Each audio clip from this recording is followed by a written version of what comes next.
So in question number 18, the curve has been given, that is x square upon a square plus y square upon b square.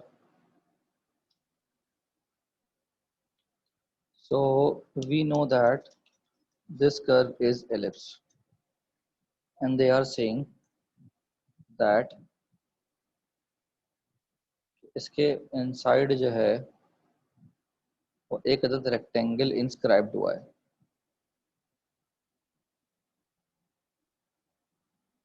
ठीक है, तो जनाब आपके सामने मैंने एक अदद एलिप्स बनाया और हमें प्रूव ये करना है कि इसके इनसाइड जो हमारे पास रेक्टेंगल है वो मैक्सिमम एरिया का है। So we know on the boundary of ellipse every point is basically x comma y. So let's say the one corner of rectangle is x comma y. So हमने corner point जो है वो suppose कर लिया x comma y, जिसकी वजह से अब ऑब्वियस सी बात है कि हमारे पास ओरिजिन से राइट साइड तक का डिस्टेंस जो है वो x है। तो late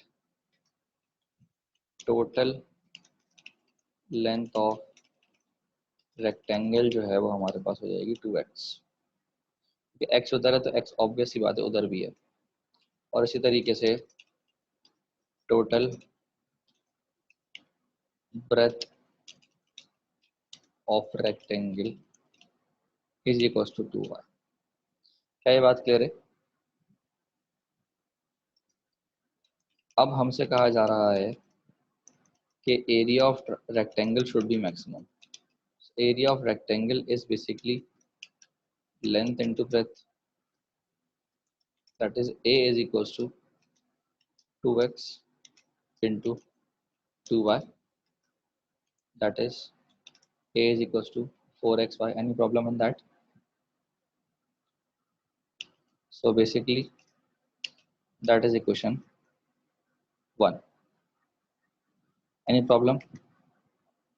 Okay, once again considering the given curve, and now from this I will be finding out the value of y. So मैंने L उधर ले गया, मैं उधर ले जाने के बाद मैंने इधर LCM लेना है। तो LCM लूँगा तो जनाब ये आएगा a square minus x square upon a square. और अब अगर मैं रूट ले लूँ तो जनाब यहाँ पर आएगा y upon b is equals to, और ये वैल्यू जो है तो अब रूट में जो है नीचे ऑब्वियसली बात है a स्क्वायर नहीं a आएगा, क्योंकि मैंने रूट ऑन बोथ साइड ले लिया है। यहाँ तक बात क्लियर है? और इसी तरीके से अब अगर मैं y की वैल्यू निकालूं तो जनाब ये वैल्यू आएगी b अपॉन a, और आएगा हमारे पास आगे रूट। क्या ये बात क्लियर हो गई सबको कि y की वैल्यू कैसे आई?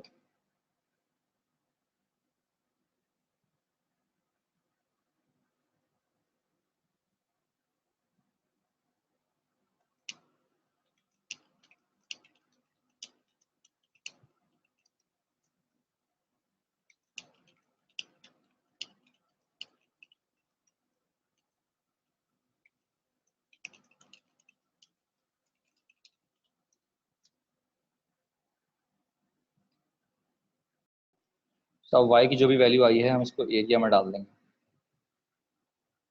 सो एरिया था हमारे पास 4xy, so area is equals to 4xy, और y की जगह पर उसकी वैल्यू आ चुकी है। सो अगर मैं इसको अरेंज कर लूँ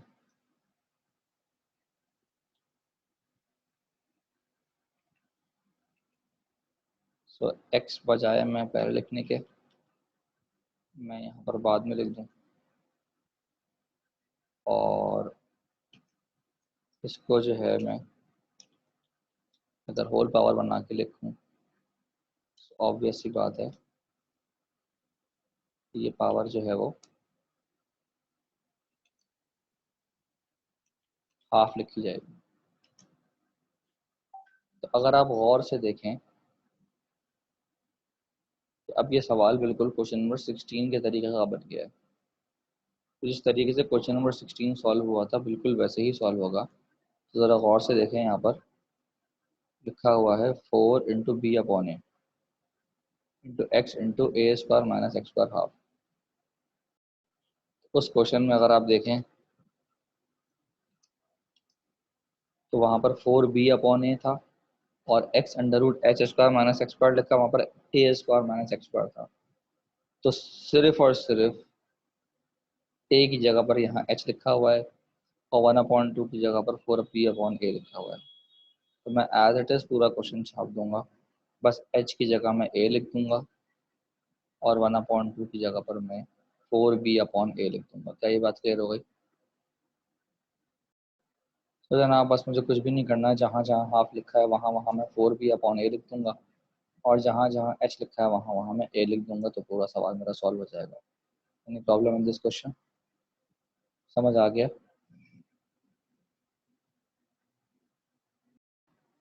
तो आप देखें जहाँ जहाँ h था वहाँ वहाँ मैंने a रख दिया और जहाँ जहाँ बाहर 1/2 था वहाँ वहाँ मैंने 4 × b/a लिख दिया।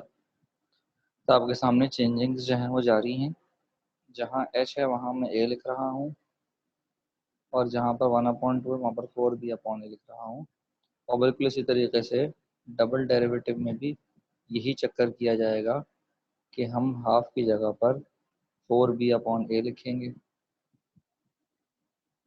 और जहाँ जहाँ h है वहाँ वहाँ हम a लिखेंगे और कोई चेंज नहीं है सवाल में।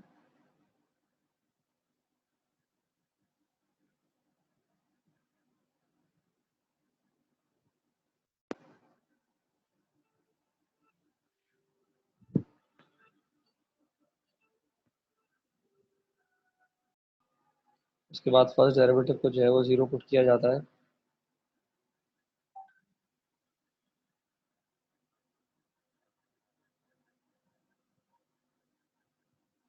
तो आप देख सकते हैं कि इसकी जो वैल्यू है वो भी h की जगह पर बस a आ गया और कोई चेंजिंग नहीं है।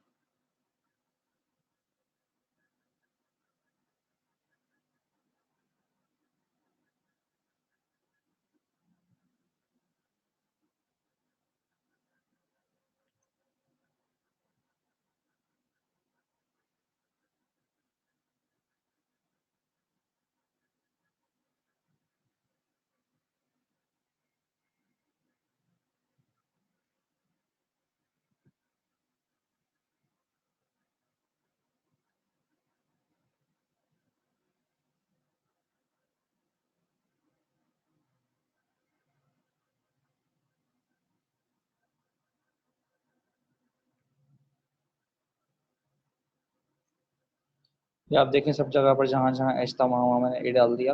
बस फर्क इतना सा आएगा कि यहाँ पर a² कैंसिल हो जाएगा और जाएगा -16 b/a,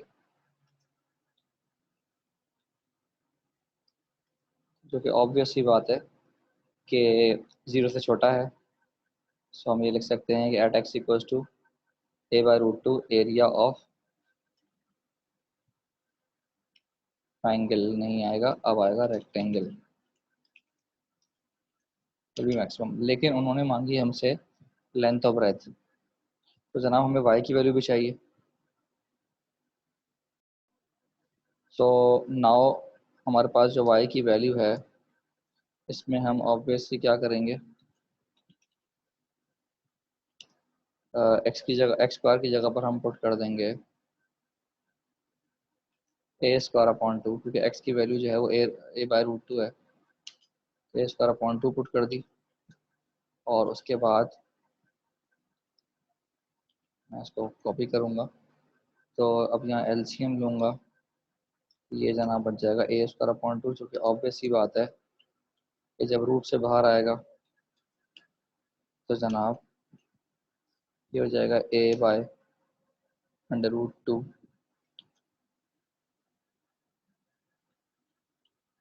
और अगर मैं यहाँ पर ए से ए कैंसिल कर दूँ तो जनाब मेरे पास y की वैल्यू आएगी b अपॉन अंडर रूट 2। लेकिन मुझे x और y की वैल्यू नहीं चाहिए थी, मुझे रिजल्ट बनाना है।